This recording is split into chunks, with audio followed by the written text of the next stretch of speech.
Dikur, ky gjip pushtoi nga piratët, ndërsa sot është kthyer në vendin e turistëve, por të disa turistëve të veçantë, të cilët duan qetësinë dhe harmoninë absolute që ofron natyra në këto kënde të fshehura të bregut të Jugut.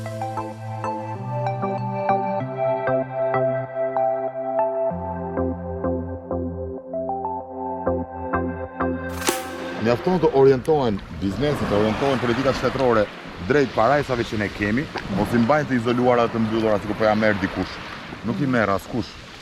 Ktu janë. Kjo është e Shqipërisë dhe shqiptarët do ndjelet. Ky vend është vërtet përrall.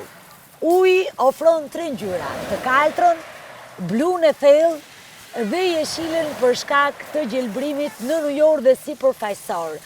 Gjëja më fantastike në këtë gjë është thyrja vertikale që krijohet nga shkëmbinj të cilët bien fik. Dhe në për këto shkëmbinj, çdo njeri që ka kaluar në periudha të ndryshme kohore ka lënë edhe shënime. Është një nga vendet më të konservuara për shkak se vetmja mënyrë për të ardhur deri këtu për momentin është vetëm me skaf.